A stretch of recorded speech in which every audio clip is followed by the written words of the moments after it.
They may be best well known for tuning up the bow tie, but these guys have been turbocharging and modifying everything from Alphas to Range Rovers to Aston Martins. This is Callaway.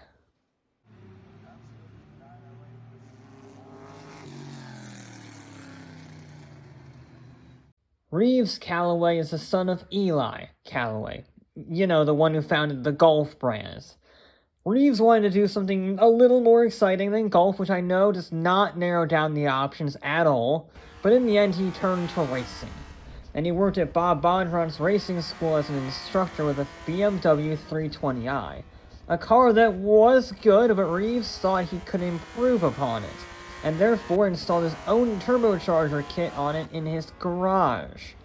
A Car and Driver journalist later reviewed his custom build and said Reeves had great promise. In 1977, he had created Callaway cars. Immediately, Callaway got started on Project C1, which was a broad plan to create turbo kits for BMW, Mercedes, Porsche, Audi, and Volkswagen. And Reeves worked out a little deal to have the turbos designed by Drake Engineering, and it was pretty damn great considering they were sold all the way up till 1984. It made Callaway very popular, very well known, gave them some good brand recognition and some good finances. That opened up the door for Project C2, their IndyCar engine. The C2 engine was designed by BMW engineer Hans Hermann and made 680 horsepower, which was a lot, but not enough to immediately strike at the dominant Cosworth DFX, and eventually the money dried up, and as more projects came online, the Indy engine simply ran out of steam in 1981. Now those other projects were pretty big ones, which were more successful than the Indy engine, because it was from Alfa Romeo, who commissioned Callaway to twin turbocharge their GT-V6 in 1984. Now I should say, the Alfa Romeo 2.5-liter V6 is already great, but the turbos boosted horsepower up to 230 and 245 foot-pounds of torque. That meant it was 2 seconds faster to 60 than a normal GT V6 and could do the quarter mile in 14.2 seconds in 1984 for just 10 grand more than the base car. That's a pretty good performance bargain. More importantly though, the C3 project got the attention of Dave McClellan, chief engineer of the Chevy Corvette. McClellan commissioned Callaway to make their most famous project, a twin-turbo kit for the C4 Corvette. Rather ironic that Project C4 is the C4 Corvette. They did not plan that, by the way. Just a hell of a coincidence. And using GM's RPO system, their twin-turbo kit was offered by Chevrolet from the factory with a 12,000-mile warranty. These made 345 horsepower, could get the C4 to 178 miles an hour, putting it toe-to-toe with the best of Ferrari and Porsche for a fraction of the price. Kind of. It was still expensive, $133,000 today, so it's basically a top-tier Lingenfelter or Roush. But still, by 1990, Callaway had bumped it up to 400 horsepower and over 580 torque because they had to counter GM's own Corvette ZR1. Less than 500 Callaway C4 Corvettes were ordered, with an additional 10 built as custom speedsters. But there is one B2K, as it was called, Corvette that is more special than the others: the Sledgehammer.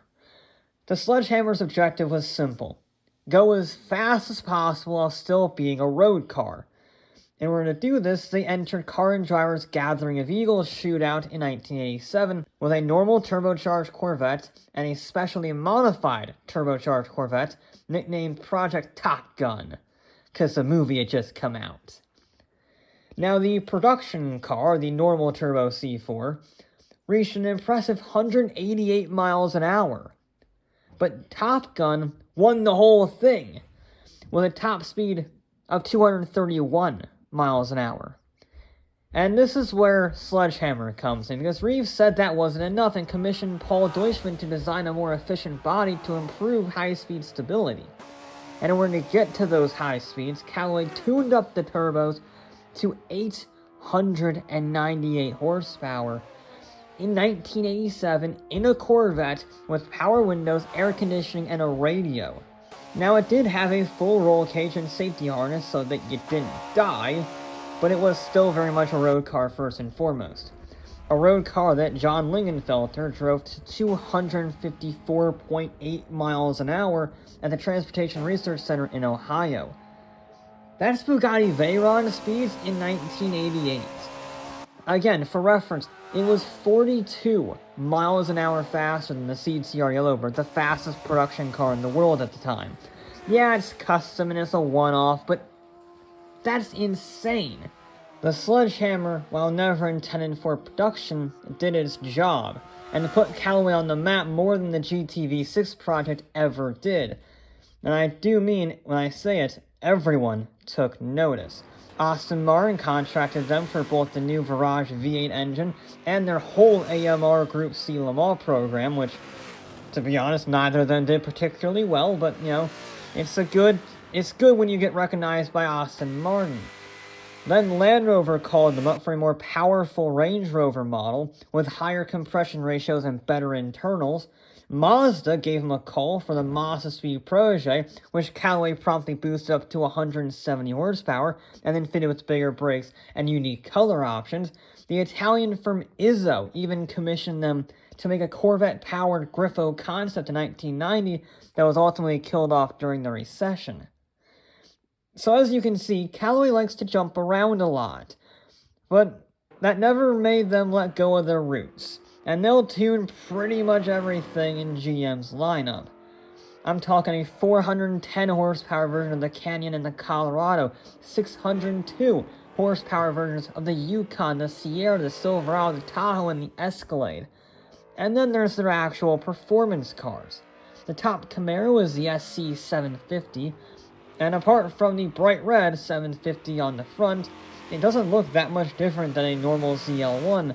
But under the hood is a 750 horsepower supercharged V8. This 3.3 second 0 to 60 rear-wheel drive muscle car cost around $82,000 and came with a full 5-year Chevrolet warranty. That is Corvette C7 levels of performance, which is why Callaway then proceeded to tune up the C7 Corvette with the SC627 package with, again, 627 horsepower and 610 torque. There's a bit of a pattern going on here. Now that is enough to get you to 60 miles an hour in 3.4 seconds. But if you bring them a Z06, then they can get you the SC757. And yeah, no bonus points for figuring out how much horsepower this thing has. What is important though, is it does 0 to 60 in 2.8 seconds and the quarter mile in 10.5. And the best part? You could get it in a shooting brake style called the Aero Wagon. Yeah, that's just cool. They just began taking orders for their new supercharged C8 Corvette August of this year. Now there's not much, if any, info on this yet, but let's just use Lingenfelter as an example. Lingenfelter and Callaway do much of the same with the same vehicle, so they tend to be similar performance. Lingenfelter's C8 Corvettes make 705 horsepower, and Callaway, well, I would imagine they want to try and beat that since they're second in the game, so you might as well go bigger.